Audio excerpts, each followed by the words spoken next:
लखनऊ के एक छोटे से मोहल्ले में एक साधारण परिवार में जन्मा अर्जुन बचपन से ही तेज दिमाग और बड़ी सोच वाला लड़का था। उसके पिता ईंट भट्टे पर मजदूरी करते थे और मां घरों में साफ सफाई का काम। घर में गरीबी थी, लेकिन अर्जुन के सपने बहुत ऊंचे थे। उसके कमरे की दीवार पर एक पुराना पोस्टर चिपका था, अगर ठान लो तो कोई भी मंजिल दूर नहीं। ये पोस्टर उसके जीवन का मंत्र बन चुका था। एक दिन स्कूल में शिक्षक ने पूछा, बड़े होकर क्या बनोगे? सबने डॉक्टर, इंजीनियर कहा, लेकिन अर्जुन ने कहा, मैं करोड़पति बनूंगा। पूरी कक्षा हंस पड़ी, लेकिन अर्जुन की आंखों में विश्वास झलक रहा था। यह उसका पहला कदम था, एक ऐसे सफर की ओर जो आसान नहीं था। घर आकर अर्जुन ने अपने सपने के बारे में माता पिता को बताया। पिता ने कहा, बेटा, सपना देखना अच्छा है, लेकिन हमारी हकीकत अलग है। मजदूरी के बेटे करोड़पति नहीं बनते। अर्जुन उदास हुआ, लेकिन उसने हार नहीं मानी।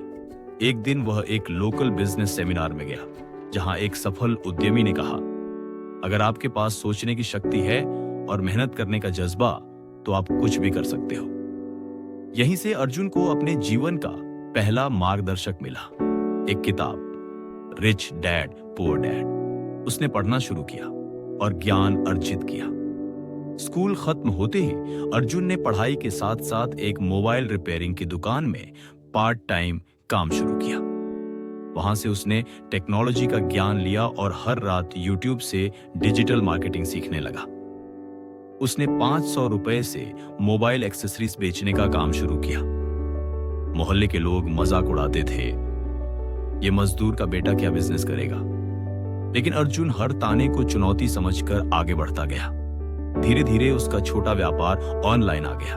पहले महीने की कमाई 1200 रुपए थी, दूसरे महीने 3000, फिर 10,000। हर असफलता को उसने सीख माना। एक दिन अचानक उसका सारा स्टॉक चोरी हो गया।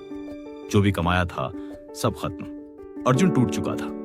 लगा कि पापा सही कहते थे, मजदूर का बेटा कभी करोड़पति नहीं बन सकता। वो गली के कोने में बैठा रो रहा था। तभी पास के चाय वाले ने कहा, बेटा, तू दूसरों से अलग है, तू हार मत मान। ये शब्द उसके लिए चिंगारी बन गए। अर्जुन ने फिर से शुरुआत की, इस बार डबल मेहनत के साथ। अर्जुन ने अपना पूरा ध्यान एक स्टार्टअप आइडिया पर लगाया, बजट गैजेट्स, एक ऑनलाइन प्लेटफॉर्म जहां सस्ते में अच्छे गैजेट्स मिलते थे। उसने एक मोबाइल ऐप बनवाई और एक यूट्यूब चैनल शुरू किया, जहां वह खुद प्रोडक्ट्स रिव्यू करता था। शुरुआत में लोग भरोसा नहीं करते थे, लेकिन फिर एक वीडियो वायरल हो गया और हजारों ऑन ऑर्डर आने लगे। इनाम आज 8 साल बाद अर्जुन की कंपनी करोड़ों की वैल्यू की हो चुकी है। 40 से ज्यादा कर्मचारियों को रोजगार दे रहा है।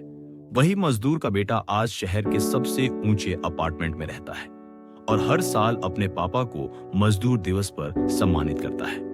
अब अर्जुन शहर के स्लम इलाकों में जाकर युवाओं को बिजनेस और डिजिटल स्किल्स सिखाता है। वह कहता है, पैसा कमाना लक्ष्य नहीं है, उद्देश्य होना चाहिए दूसरों के लिए प्रेरणा बनना।